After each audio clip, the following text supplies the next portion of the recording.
this is the space. Today is tank building or stand building day. So this stand, we're not going to move right now, although we'll have to move at some point. We're going to rebuild the stand for these guys. That way we can position it along this wall behind me. But because it's going to be quite long, we're going to need the whole wall. So this will need to move before we can put this down there. So you guys are going to follow along and see this whole stand build. But first I need to clean up this area here because it's disgusting and there's just too many things. So basically what's going to happen, actually you can come closer. Okay, basically what's going to happen, sorry, you can see my house is in rebuild status. So what's going to happen is I've written down how I want the stand to look and the measurements for where each layer was going to go. We're going to be 16 inches off the ground before we even hit the first beam that goes across. So lots of space underneath to store things. And potentially I could even put a tank under there if I really needed to, like a hospital tank, because the tanks, these tanks are only I think 12 inches high. So 16 inches, 12 inches, I have a few inches of space, so I could, if I got really desperate, put a tank under there. Maybe on a little rolling platform. I don't know, we'll see. Anyway. So yes, this is my plan. All the measurements are on here. It's going to be 90 inches high. So like up here somewhere. I don't know what that is in feet. Maybe I'll put it on the screen so you guys can see. So yeah, first layer. So the first platform, considering the amount of the width of the wood, is going to be at 19.5 inches. The next platform is going to be at 43 inches. And then the last platform, the highest one, is going to be at 66.5 inches. So it's probably going to... let's get my tape measure. Okay. 66.5. So 66. So if I put this on the ground, 66 is about here where my thumb is. So the rest of the tank is going to be quite high, but still at a good height to view, right? So it's going to be kind of like, you're kind of looking up very slightly, and then the other tank's going to be slightly lower, but you can see both. It's going to be a nice viewing. And then the ones at the bottom, you know, I love looking at my fish, but obviously we can't look at all of them, right? And I mean, when we stand back here, we'll be able to see them anyway, so I'm not that worried about it. So yeah, so I'm gonna go get my saw, start measuring and putting things on the wood, like little marks, so I know where I'm cutting, and then I'm gonna start screwing this stuff together and see where we get. So I'm gonna stop this video, then restart it, and then we'll do like a time lapse type deal. Okay, follow along.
Okay guys, the stand is done.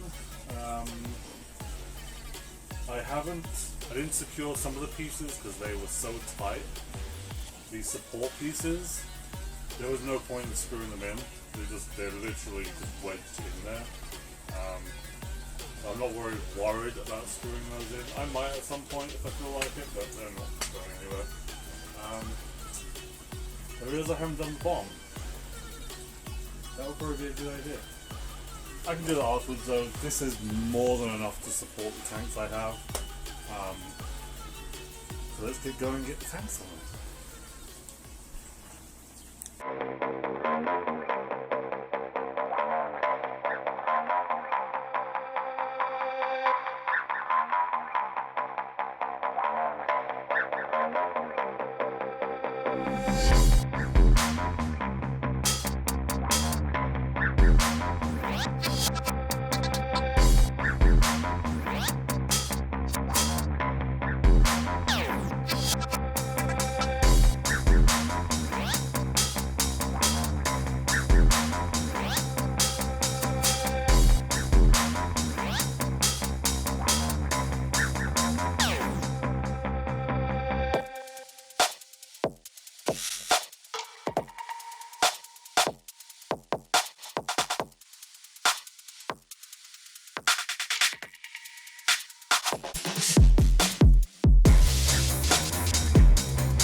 that will happen at some point, but that's not going to happen yet. It's going to take probably a few weeks yet. I have found someone that's selling a bunch of 10-gallon tanks, so yeah. So yeah, what I'm thinking is, the guy I've been talking to on Kijiji, which is like a kind of like a Craigslist where I am in Canada. He thinks he has about 9 10-gallon tanks. And a bunch of small tanks. I don't know if I'm interested in the small ones. If he wants to throw them in for like dirt cheap, maybe. But yeah, I'm more interested in 10 gallons. Some of them have been plumbed with a drip system, so I'm not sure, but we'll see what comes. But some of them don't have drilling in them, so we'll see once we. I'm gonna make a video when I go to pick them up potentially if I decide to buy them. So yeah, 3 of those tanks would go up there, obviously, at some point. And then we're gonna escape some stuff and maybe get some more bearfish, because I love bearfish. They're great. But yeah, so thanks so much for watching the video, and yeah, I'll catch you on the next one. Bye.